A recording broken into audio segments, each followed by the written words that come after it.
Back to another episode of the Catholic Buzz podcast. Thanks for joining us today.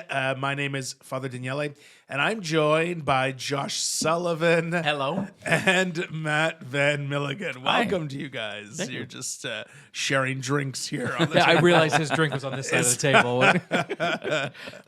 Okay, so we're in the season of Lent, and a lot of people I know are looking at their social media use for the Lenten season.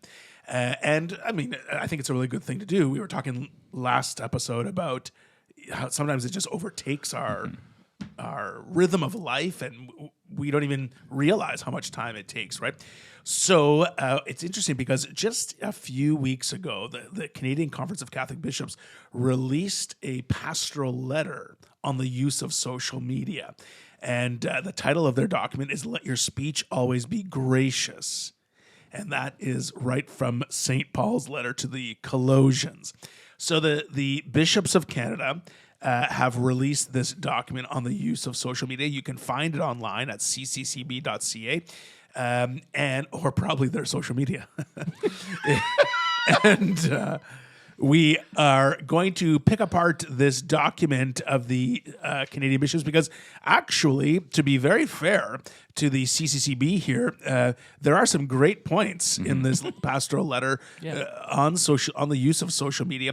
But I think it calls for a greater conversation too from everyone, right? Yeah. How we use social media, like we were talking last time. When we just get in the rhythm of using social media, and when you start being anonymous or you start being a commenter who attacks things or criticizes things, now that just becomes your norm, and we kind of stop thinking about how we're interacting with people online. So we're going to break down this pastoral letter on the use of social media. What were your first thoughts around this document from the CCCB? Yeah, and I think we can quip a little bit about like maybe some of the irony of that this is released by the Canadian Conference of Bishops, and like how actively involved or engaged are these bishops with social media, or how much kind of awareness do they have of what's going on. But like I think to your point, like even if this isn't a lot of, like firsthand advice or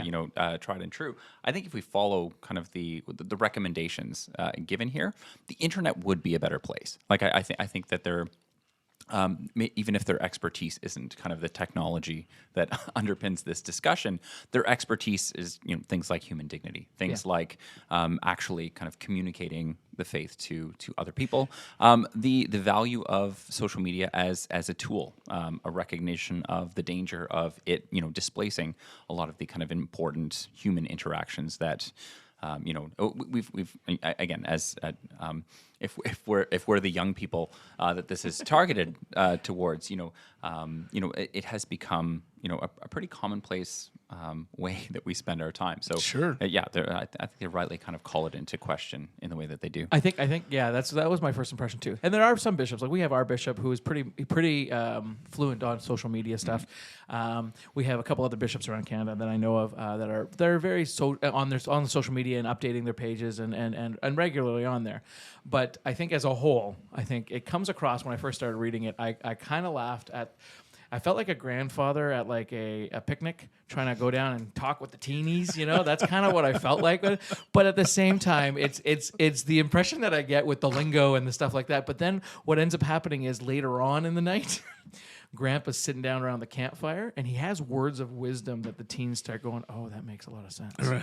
You know what I mean? So like it kind of comes off that like I don't know about this, and then eventually flows into oh, this is a wise old man. And even though his situation doesn't apply, or it's not worded in a way that applies directly to me, the wisdom from that situation or the wisdom of the words that are coming out of this do apply. Like you kind of said, like their suggestion of how we interact and how like on social media makes a lot of sense, but you can take their words and not just apply it to social media, but in everyday life. You know what I mean? So that's the wisdom that they're bringing is just interactions in general, but when we apply it to social media, I think it's going to be a good thing. And I'm glad you said that because I think the CCCB, the Canadian bishops, have two things really against them. Yeah. Number one, I would say no one probably is really interested in hearing about the use of social media to begin with. Like, because people who are just in the habit of using social media probably don't see it as a problem. No, yeah. Or probably don't see the way they're interacting with social media or with other people is necessarily wrong. And we're not saying that I'm not saying that everyone's using it wrong, but I guess I'm saying that most people would say there's not much further reflection for them to do in their social media use. That's the first thing they have going against it. The second thing they have going against it is just the obvious, like kind of like what you were alluding to, who's turning to the Canadian bishops for advice on how to use technology. social media. Yeah. But I'm glad you said that, because it's true. As you go along in this document, there are some really wise things being said here in this document that if people are thinking maybe why would I have to read it? It's worth giving it a read. I really like actually how they started the whole thing. They started by saying they were quoting Pope Benedict XVI. He says that the desire to connect with others, whatever the mode, is a beautiful thing. It's a beautiful thing. So and Pope Benedict was saying we find ourselves drawn to other people. So at the root, I guess, of social media is being connected with other people. Yeah. So that's a good thing. But with every good thing, can be distorted. Yeah. And I think you have to look at it. So if that's the basis, if you're coming off like I don't really have to look at this, I'm going to encourage you and say take every area of my life I have experienced, I can always get better. And so this social media, though, is one of those areas that we talked about before on Exodus 90. I gave up social media for Exodus 90 3-4 years ago, and because it was a requirement of this thing that we were doing for 90 days. And because of the way that I felt off of social media specifically, I never went back. So I didn't get back on Instagram. I didn't get back on Facebook. I have Messenger, but Messenger is to connect with my family and family chats and those types of things. But I don't go on Facebook. I specifically, because I realized I was detoxed, if you will. I wasn't on them. I'm a computer professor. Like I teach computers and technology and stuff. This is one of my areas of expertise. But getting on social media, I got on it specifically because we were living in Thunder Bay, and most of my family lived in North Bay, or some lived in like New Zealand and Ottawa and all over the place. And so we got on it as a way to connect and post pictures about my family to my friends back at home and my family back at home. And it was great to do that. But it slowly started, realizing now as I reflect back, it slowly started to take over my life. I started like picturing and posting specifically to get the likes. Like that, if I post like this, if I do this, if I do that, and getting my family to react in a way that maybe not natural, to show off a family life that wasn't necessarily living out the truth, and things like that. And so we went hardcore into it. And I had a lot of likes. I had a lot of fun. I had a lot of, like, my March break fun. I loved it. It was a lot of fun to do. But there was parts where, like, we would spend an hour posing for pictures that never got to get the right shot. And the family would we hated each other at the end of it, you know what I mean? But it was, so then I realized, like, at that point, came back to North Bay. We were living in North Bay, and we did this thing, and I realized I don't need social media anymore. My family's around, my family's here, and and so getting off of it, wow, what a detox, why was I in the first place? One of the big things that the Pope said, the bishop said that I really like, it was talking specifically about church community and talking about how a church should use the social media, but I think it actually applies to all of us. And it says this: if a church community coordinates its activities through social media and then it leads to the Eucharist together, then it is a resource. The implication that if social media does not lead to more profound physical presence with one another in the large picture, it is no longer a helpful resource for a Christian life. And so realizing that if all you're doing is surfing through it and it becomes just a distraction, that's not the way. If you are actually truly connecting through Facebook, that's why, like, I took off social media and I'm just on Messenger. And part of that is because I can have real interactions with my family, with the guys' nights that we have going on, those types of things. I can have those interactions that are more fruitful, I'm going to say, or allow me to connect with individuals on it, versus than just posting pictures of my life or seeing pictures posted about somebody else's life. I can actually have those interactions. And so for me, that was one of the ways of stepping back, was I don't need to just endlessly go through the scroll. Yeah.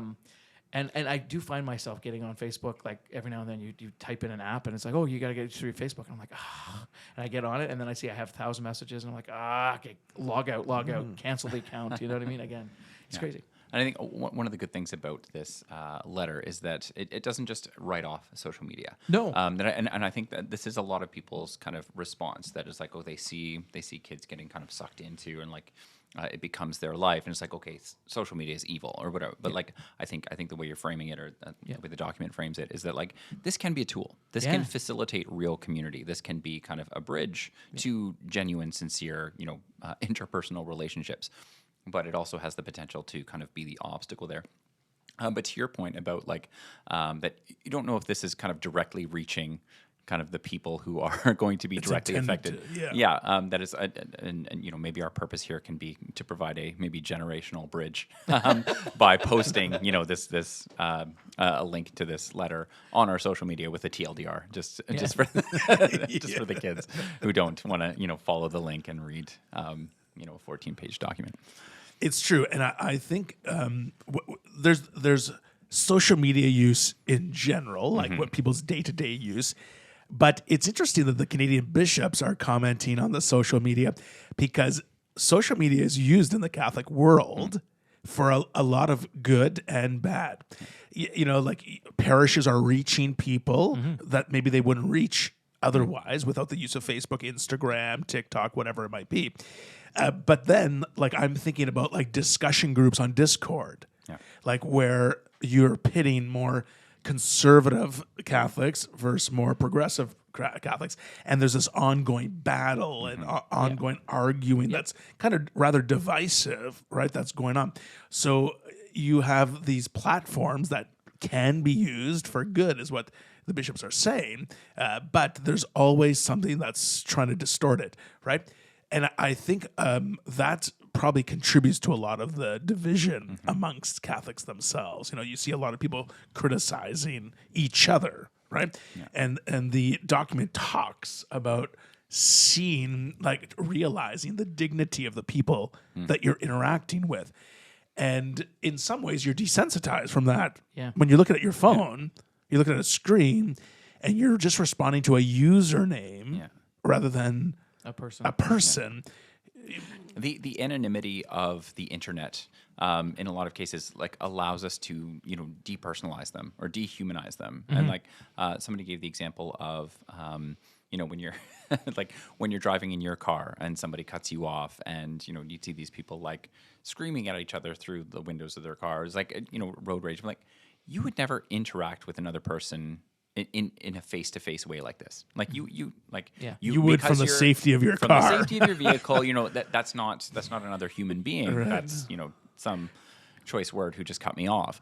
But it's like the internet and comment sections in these kind of highly polemic arenas and whatever is another degree removed. That is like, and you're talking about, so on social media, a lot of times people are using their real names. Okay, like this is, but like in a Discord chat or one of these other places where people are just using handles. These people are completely anonymous. Yeah. This isn't kind of augmenting an already existing interpersonal relationship. Your only interaction with these people is heavily mediated by technology, and you're in this kind of impersonal environment. But again, to the point that was made before, is like it provides the illusion of community. It provides the illusion of human interaction, because I'm interacting with another person, but again, it's so many degrees removed from that kind of direct human relationship that it can become pretty problematic. And I think people have to keep an eye on it, because there is like, if someone's looking to deepen their spirituality or to have conversations, let's say more theological conversations, right?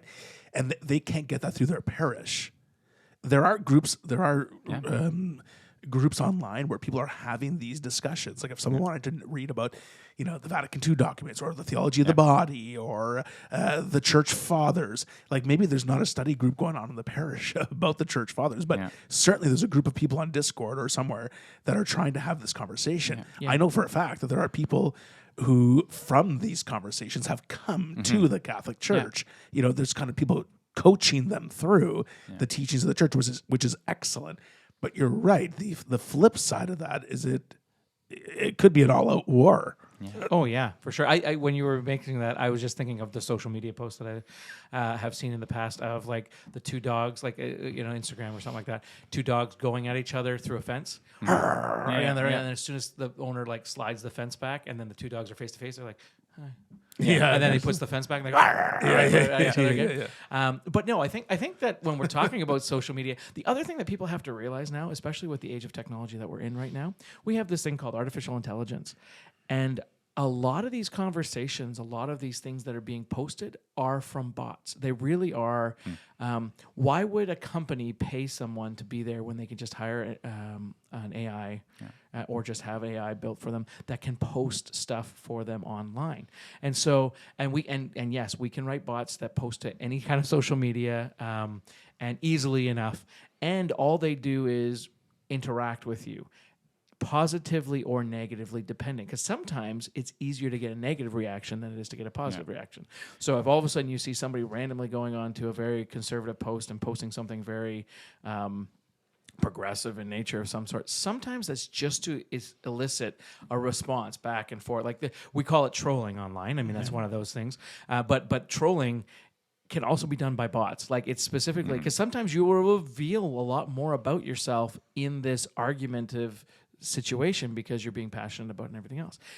It does elicit emotion.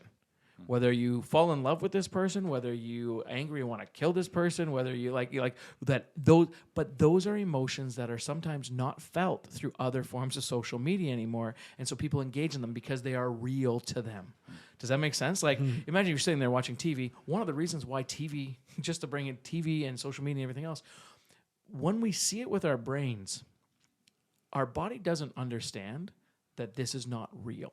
Like our body's reaction. So that's why when you're watching a movie, when you're watching a scary movie, let's say, you're watching a scary movie, you feel the anxiety that the person in the movie's feeling during the scary parts, and the music helps hype it up, and then the jumpy scary part and everything else, and you feel, oh my goodness, and the adrenaline kicks in, and you feel those parts. Same with video games. So when you're playing video games and you're shooting and you're in an active war of some sorts, like if you're playing Call of Duty or playing Fortnite or whatever the case may be, those are things that are like very real. Or even like farming or Minecraft, like those are very, I'm built something. Look at the success that I've just done. You get the same dopamine hits. You still get the same adrenaline rushes. You still get all that stuff because your brain can't comprehend that you're not the one actually doing this. You know what I mean? It's just your thumbs, if you will. And so it comes with that with social media as well. You get the same emotions, you get the same dopamine, but it's not real. It's fake. And so what if you were to take, and now, again, social media is not a bad thing. You can use it, as you said, to enter into conversations that you might not have, especially in Northern Ontario as we live here today. You can get into groups and stuff and special interest groups. Those are all really good things, and you can get into some really cool discussions. But it's also, there is an unreal... It's the virtual universe, right? It's still an immersive environment. It is, yeah.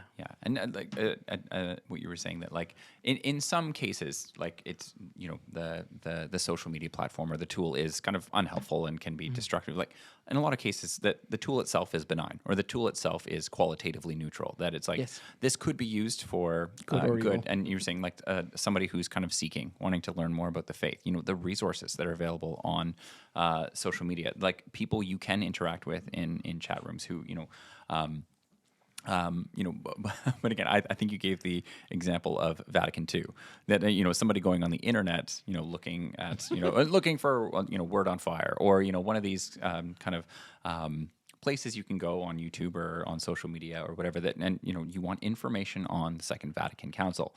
Look at the comment section of that video.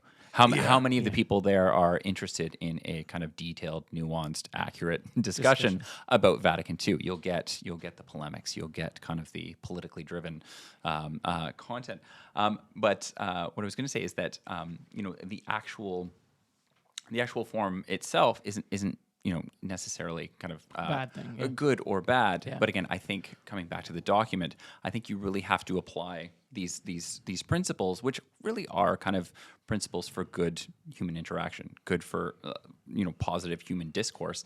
In the first place, they just apply it to an online context, apply it to social media. That again, this would in some ways kind of sanctify the comment section of whatever Facebook post or YouTube video or whatever kind of content people are engaging with. So what are those? What are some of the big steps? Yeah, do we want to go? Yeah. The in the document it says that there are 7 commitments that they're asking people to sort of take on or commit to when they're using social media. And some of them are what you would expect to hear from the church about the use of social media. Like, number 1, to use it responsibly. Right, like how many people, when you have this, when you have the whole world at your fingertips, like how many people are using it responsibly? You know, like you say, we're trolling people, we're using fake accounts, we're posting anonymously. Some people are using it for immoral reasons. You know, they're posting nude photos or watching pornography or whatever it might be, right? So to use social media responsibly, I think is what they're saying. They also raise a good point about checking for accuracy. Yeah, I was gonna say, that's huge.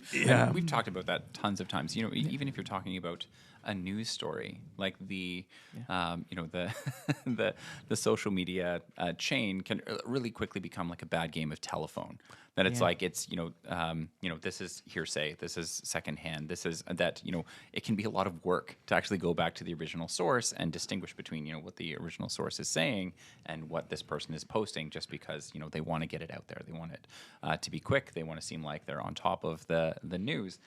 That if we are committed to checking for accuracy before we share information, again, I think the internet would be a much better place. And I think that's one of the things that on social media it was used for. You're just reading headlines. You're not actually clicking in and reading the story. You're just reading the headlines. So whatever it says in the headlines, Pope says all dogs go to heaven. I mean, we've turned on to that one on and on again. Like, what did he actually say? Let's look at the actual words that he used and stuff. And like, people just get fired up about that. No, how dare he say that animals go to heaven? Though the church teaches this, and they just they argue and they comment and they fight about it on the thing. And then you don't actually see, okay, what did he actually say? What was the actual teaching here? Why did he say it? What was, and if you actually go back to the source, you're like, oh, well, this is normal. So whenever, we've talked about this before, whenever something comes up on social media or on anything else with the Pope and that makes the news and everything else, we always like, okay, wait 5 minutes. And try to find, where is the accuracy in there? Where's the actual source, So I feel like, when those email scams were such a big thing, like this Nigerian prince wants to give you millions of dollars. Send money now. You have to explain to your parents, you don't respond to those emails, or your grandparents, whatever. And now, some people send me a photo or a video online, and I'm just like, whoa, like I can't believe it. And it's like, well, no, it's an AI, like deepfake, like it's a something, it's a fake, and it's like so now that's like the new scam, right? Yeah. So it's like checking for accuracy is going to another level now. Yeah. Right? You can easily, I can be honest with you because I teach this stuff. You can easily take a video and then put anybody, take a video of anybody, let's say Donald Trump or Elon Musk or Joe Biden or Justin Trudeau or whoever you want. And then you can use AI to easily manipulate the mouth moving. And so it looks like they're talking and saying, and then you can easily, from the recordings that are out there, get AI to imitate their voice. And so it sounds like them, and whatever you type on the screen is what the voice will sound like and say, and it says it just like them in their intuitions and their stuff. Like AI does that all, and so you see a video, and we're at that time now. You can still tell at this point that if you look closely, you can still tell that it's fake. And then you're like, wait a second, that doesn't make that head movement with those arm movements doesn't quite make sense with what he's saying. You know what I mean? There's things like that you can tell through personality. It's not quite there, but for the most part, I watched a video on Elon Musk saying something, and I was like, wow, this doesn't sound like him. Like, this is crazy. And then I realized, oh, this is completely fake. And then I went back and watched it again. And so I use that example now in my classes to show how fast and how far AI technology has come. But it is out there. So when you see a video, even a video with your own eyes and what you hear isn't necessarily true. Go back to the source. Find out, where did he say that? How did he say that? That's kind of thing. Yeah. The other thing, obviously, they're pointing out, which I think we may have mentioned already, is to recognize people's dignity, right? And that's expected. I mean, that should be expected from everyone, but Christians especially, to recognize people's dignity in person and online. Like online, we don't become other people that don't recognize the dignity of our brothers and sisters, right? And contributing to hate or racism or whatever it might be online is totally unacceptable. And so the bishops here are talking about trying to recognize and preserve that dignity of each person. At the near the end of the document, they're talking about there's a privilege in encounters in real life. Yeah. Yeah. Do we point out that they don't actually say in real life? They actually use the social media lingo of IRL. So I did appreciate Clever use. that addition. Yeah. Yeah, IRL. And then in brackets, if you're looking at chapter 23 or paragraph 23, it says IRL bracket in real life. Yeah. Well, just to explain to all those people who might not know what that means. But I think the point is kind of well taken. That we can spend a huge amount of time, interacting with people, having relating to people on the internet, and again, one of the things, an act of mercy is instructing people who don't know, and like a lot of people, they take this to mean that you should just correct everything you see on the internet with your own perspective, and it just like it is a kind of misplaced kind of virtue that people think they're actually doing a real service in trying to fact check the entire internet. But again, our time in a lot of cases is better spent. So just like I could spend a Tuesday evening on Twitter, or I'm just like, oh, this person's wrong about this person's wrong, and like writing a comment that chances are they're probably not going to read, or in the case that they do, you're like, oh, that's a good point. I'm just going to delete my post now. Like that's not likely going to be the outcome, because again, it's in many cases it's just put out there to be provocative. But it's like, okay, to elicit a response. I could spend my Tuesday evening doing this, or I could spend my Tuesday evening at RCIA, talking to people, discussing questions that they actually have. For me, I mean, one of the things is actually looking at, and I think I shared this on the podcast before last week, but my boys being off of social media, being off those kind of things, it's introduced now a time where they do reading and they do that kind of stuff just before Lent, and now we're doing like Sudoku puzzles together. We're doing all that, and those are things that we're doing separately but together, and so we are egging each other on. We've got this spirit of competitiveness while we're trying to who can figure out the best answers, and they have yet to beat me, by the way. But we're like, but it is a sense like I feel like there's camaraderie there, there's fun, and we're enjoying each other's company for about a half hour. You know what I mean? Like it's and it's something that otherwise we would all be sitting in the living room. Potentially, like I would be watching TV or movies or whatever else, but they would be on their own social media posts and everything, and not communicating at all. We're together, but are we together? You know what I mean? And so no, this is like. So there are opportunities where that is useful, and other opportunities where you can grow. I watch a lot of things on YouTube and those types of things that really do help my spiritual life, or I watch them together with my kids, and that really does help us grow together as a family as we're watching, learning about bees because we have beekeeping and all this other stuff. Like those are things but then there's a lot of times I watch. Like I go down the rabbit hole and there's crap online. I'm watching a music video, or I'm watching, you know what I mean? And I just kind of sink into like, oh wow, that's been an hour. Okay, I better go do something, Yeah, it's a good point, and also like when we're constantly on social media, we always fall into the trap. I think just from being with young people and people in general, of desiring things we don't need. Yeah. Like you're saying, like what's good is what we have in front of us, like time with our family, doing little things that are creative and enjoying that. It's like when we're constantly on social media, we're always seeing like, oh, look, the neighbors are in the Dominican Republic now. How come we never get to go? Or it's like, oh, they just bought this new thing. We can't afford that. Or it's like, you see that a lot with young people. It's like they're always desiring something they don't have. And then they start this like poor self-image about themselves, right? That like my life sucks and everyone else has a great life. Yeah, that's a huge aspect we didn't cover. Like you were saying about like your early experience with Facebook. There's like, okay, well, you want to get the perfect picture and you want to get whatever. And it's like, again, you spend an hour taking the picture and everybody hates each other. At the end is like people who are using social media as kind of this perfectly curated, fake presentation of how good their life is. Exactly. If you're on kind of the receptive end of that, and you're just like looking at like, okay, this person's doing this person's doing that. I'm not doing any of this stuff. I'm not that like you're measuring your own life against, again, this carefully curated artifice of what everybody else in your kind of community has, and it can be a source of depression. It can be a source of anxiety. It can be, again, just and all from measuring yourself or your own kind of life against a fake representation of others. Yeah, and they close off this document saying that social media use should be for the common good. I think that's a good thing to reflect on. Like for people to is your use of social media for the common good. Even I would say even people who don't really interact on social media but Just browse. are browsing. Yeah. The creepers. Is it? I don't mean that in that way. I mean that they just sit there, they don't say anything, and then they just creep people online. They just the look lurkers. Is that the what lurkers. what Bishop Tom called them? Yeah. Oh yeah. Those even that. Are we doing it in a way that's for the common good? Are we pitting groups against each other? Are we filling our minds with things that aren't really good for us? Like all those things, I think we really have to reflect on.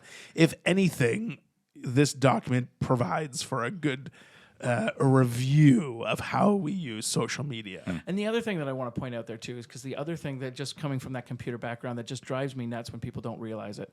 From the computer point of view, why is social media a thing? The biggest thing is for advertisements and for clickbait. And so that because media gets paid depending on how many clicks they get or how many times, even when you're scrolling, if you stop to look at an advertisement, you know what I mean? For 3.2 seconds because you're watching. Oh, that's not really, that's an advertisement. Oh, okay, keep going. But that 3.2, they get paid for that. You know what I mean? Like, there's the reason why it is to get to plug you with information, but also to get that. But here's the thing that a lot of people don't realize is that information is used, that data point, that collection is used, but also used in two ways. First of all, they get information about you. Not necessarily specifically Matt Van Milligan, but specifically, there is a 40-year-old male that is stopping at these types of things and everything else. This is what 40-year-old males are looking at and want, or that's attracting their attention when they're stopping. Hey, look, there's a new wood plane or something. You know what I mean? On the other, and so, but they use that information then to create advertisements, right?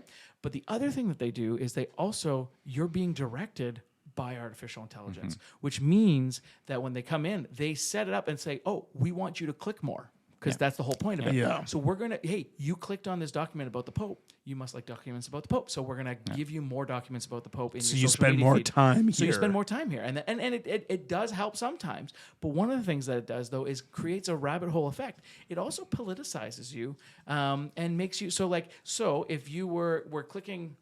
And I'm going to use Joe Biden, Donald Trump, only because they're on totally different ends of the spectrum. But let's just say you are a normal person and agreed with some policies of one and some policies of the other. You know what I mean? Because that's a normal person, I would say, that looks at, this looks good, this looks good. I don't like this aspect about them, or I don't like this aspect about them on two different sides, right? So you're kind of in the middle of the road, but then you have to make a decision which one you like more to vote. And those are hard decisions, especially in America right now. I don't envy our American brothers and sisters. But if that was the case, what happens is, let's just say all of a sudden I'm reading an article on Donald Trump, and it's positive on Donald Trump and negative towards Joe Biden. I click on that article because something, they're talking about abortion and being a Catholic and everything else. That might be something that interests me. So I click on that topic. Well, then the media the artificial intelligence just realized I clicked on this thing. They don't know if it's about abortion. They don't know if it's Donald Trump. They don't have a reason why I did. Is it positive Donald Trump and negative Joe Biden? Is that why I clicked on it? What's going on here? And so what happens is they keep starting to feed me now Similar things on all those fronts. Now I'm clicking on more abortion stuff, let's just say, and a very particular view of abortion. It just so happens that Donald Trump is tooting that horn now at the same time. So I'm clicking on very similar links with Donald Trump and abortion. And so now what it starts to politicize me and throw me down a road where now I am a full Donald Trump supporter and there's no other word, like they don't realize that's what the social media is like. That's what the artificial intelligence, it sends you down a rabbit hole that is really hard to get out of. I actually specifically only surf incognito now. And what I mean by that is I surf with private browsing on because it can't track my browsing and it doesn't look at what I browsed before. Not for any other reason other than it can't suggest things for me that is trying to track my movements, because I was finding that things were getting too much and it was sending me down a path that what it was suggest. I didn't like. I was like, this can't be the only thing in the world right now. There's got to be another side to this. And then I put on private browsing and I searched the same content, and all of this stuff, like both sides of the fence now popped up, and I was like, oh, well, this is what I was looking for. I was looking for the whole, like, it was sending me down this rabbit hole of different things. And if you find yourself, that's what social media does. That's what artificial intelligence, not social media, but artificial intelligence does through social media. Mm-hmm. So realizing that that's something that is, you are being led by the nose down these paths. And it's not for any other reason other than the computer's trying to understand you, and this is how it understands you, you know? Yeah.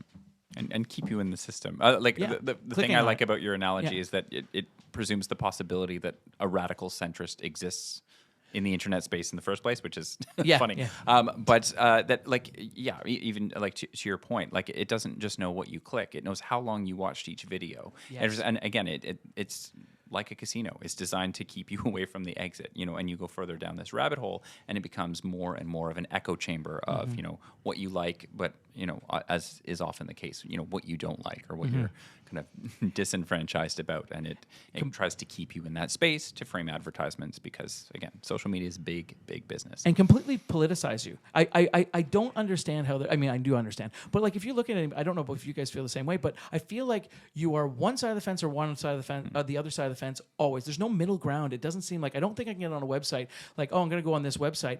I have to think in my brain, oh, this is very conservative or very progressive. Like those are my mind. Like I got to take it with that bias as I'm going into the website.